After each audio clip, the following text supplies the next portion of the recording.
Friends, in this new series, we are talking about why productivity is a greater qualifier in God's kingdom. And we've been looking at these things, maybe just forming a foundation so far going on. And we've been looking at the parable of talents, why Christ was telling a parable of someone who was given 5 talents, another one's given 2, another one's given 1, and what they did in terms of productivity with those talents. And we're looking at how we can be able to leverage these thoughts and these ideas, that there is spirituality on one end and then there is productivity on the other. We err or make a mistake when we compartmentalize these things and we think that things that are not necessarily spiritual cannot lead to success, and things that are necessarily spiritual are the ones that are going to lead us to success. And so we think that being a holy person, being a righteous person, is the thing that I need to do so that I can please God, so that He can bless me. Well, we want to see why productivity is God's, something that He's particular about in this episode today. Stay tuned.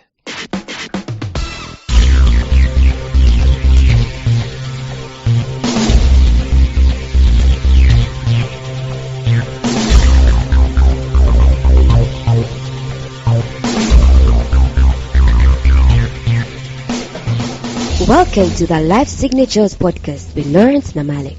Lawrence is a life coach, author, and keynote speaker who loves to tackle different topics on purpose, productivity, and resilience. His mission in life is to awaken all your boundless possibilities available in you.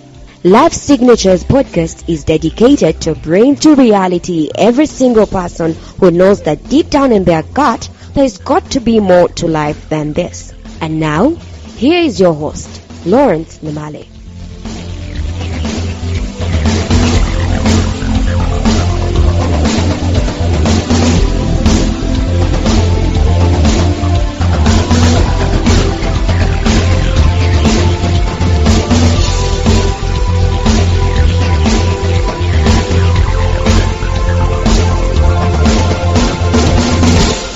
Life Signatures episodes are brought to you by africanbooks.com, which is an online ebook platform that seeks to broadcast the African Christian voice to the world.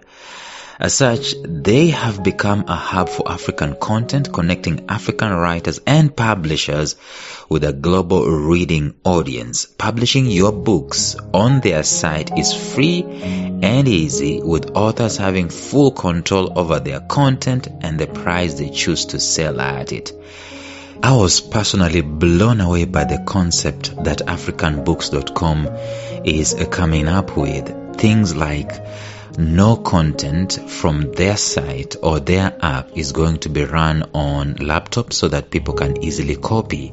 In other words, your content as a writer is restricted from digital multiplication or digital copying, so you remain intact with your information. And the other concept that I got so blown away with was the fact that in some time to come, in due course, africanbooks.com will be starting to announce African Writer of the Year.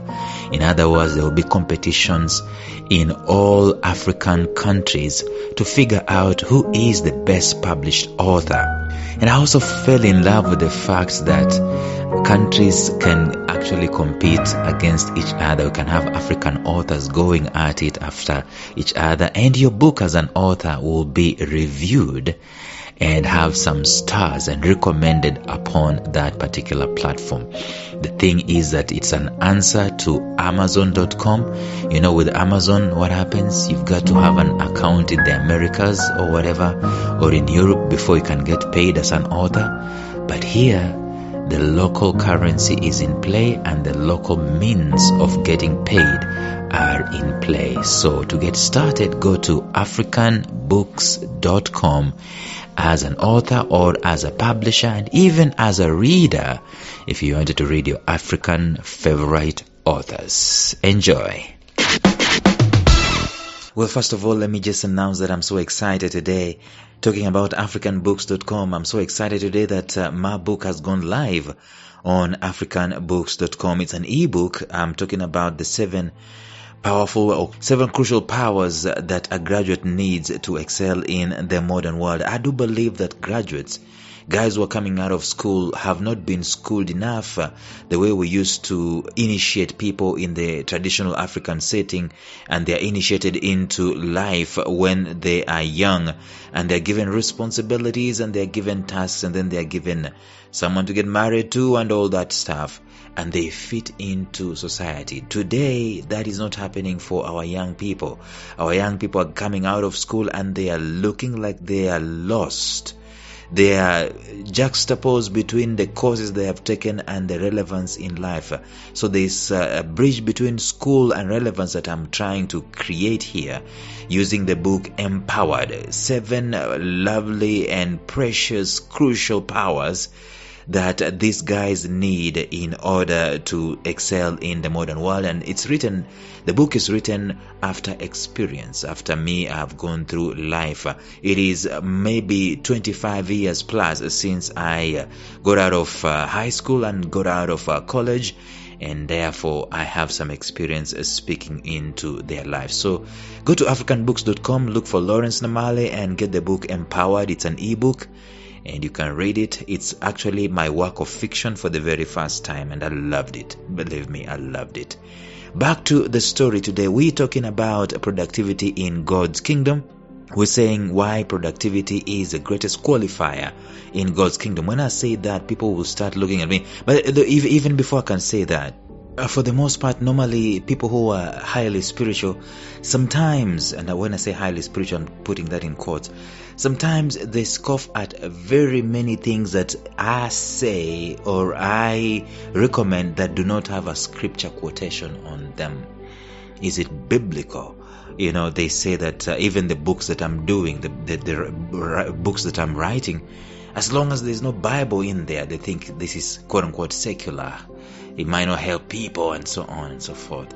And so people normally have this idea and this thought that high spirituality is equivalent to success. When I talk about high spirituality, I mean the person who is praying, the person who is fasting, the person who is visiting the sick and those ones in prison, the person who is serving God, so to speak, the person who is praying in tongues, the person who is quoting scriptures and casting out demons. These are the people who will be successful. And so when we talk about planning, when we talk about strategizing, some of those things that I'm going to talk about in this series, when you talk about all this management stuff, it doesn't sit well with them.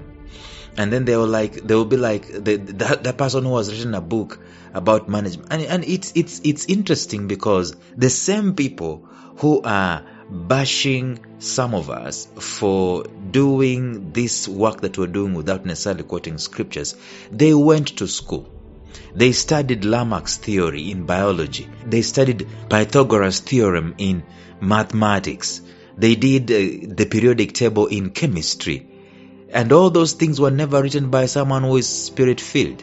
And they excelled. Some of them have jobs because of the things that they studied in school. And the things that they study in school are not necessarily spiritual. But then when we come to this personal development, self-help, they say you cannot help yourself. You just need to feed the spirit, you can't help yourself. It's a thin line in there. But anyway, why is God particular about productivity? Once purpose has been identified for us to be successful, immediately it follows that we must be productive. I will say this a gazillion times. The reason as to why you exist, the reason as to why you were created, the reason as to why I was created is so that we can be productive. It's not so that we can go to church and lift up holy hands and worship God. It's not so that we can be praying and fasting and all that stuff.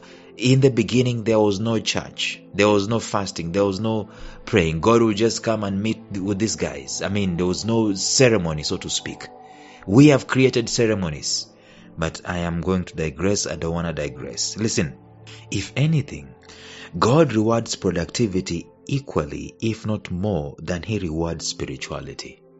Controversial, I know. In fact, spirituality is supposed to be the foundation upon which productivity is built. you don't just be spiritual for the sake of being spiritual. You be spiritual so that you can be fruitful and you can multiply. The guy who was taught to be fruitful and to multiply and to fill the earth, he was a pure spiritual being. There was no problem with him in his spirit. He was whole. He hadn't sinned. And therefore he was called to be productive.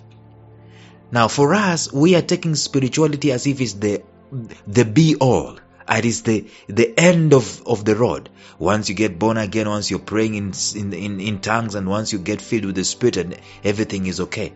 We forget about being productive. God rewards spirituality as well as He rewards productivity. Spirituality is supposed to be the foundation upon which our productivity is built. In other words, God expects, in fact, commands and rewards. He rewards productivity. One of my favorite words in the Bible is fruit. Fruit and fruitfulness. Over 208 times the word appears in Scripture. Fruit or fruitfulness. Over 208. It is important. It is that critical to God. In comparison, listen to me. The word prayer appears 118 times when you search the Bible. That is interesting. You know why it is interesting? You know why prayer is coming less in appearance than fruitfulness? It is because prayer is a conduit for fruitfulness. It is not all there is that you just pray and that's it. It's a conduit. It's a tool that you use to be fruitful.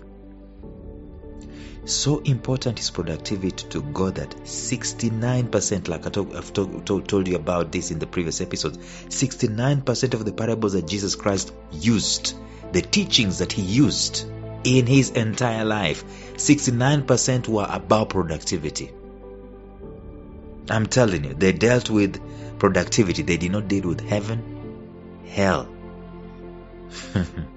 Even though those parables about heaven and hell, productivity was embedded into them one way or another. So I can tell you, my friends, God is so particular about productivity because it was His first command. It was His first command. It's as if the reason as to why He created, because He created everything. Imagine the sun, the moon, the oceans, the galaxies, everything was put into place, and then we don't hear Him. We just say, we hear Him saying, let there be, let there be, let there be. Then when He finally creates the man, He gives him a command to be fruitful and to multiply and to fill the earth and to subdue it. In one parable, Jesus Christ, He had an example of a servant who was unproductive. And you know what?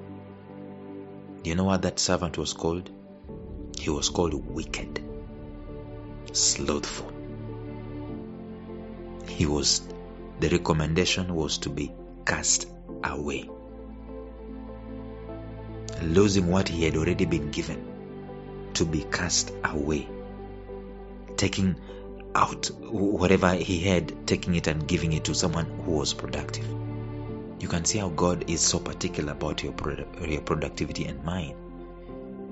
So now, I'm pretty sure that this guy was a spiritual guy, the guy with one talent. Very spiritual guy. Otherwise, he would not have had a relationship with the master. I don't want to digress going in that area again. But I do think that it is important, so important to God, that they created, especially the crown of creation, which is man, to be productive and not just spiritual. That spirituality should not be compartmentalized from productivity. Okay, tomorrow we're going to continue with these thoughts, but until then, bye-bye.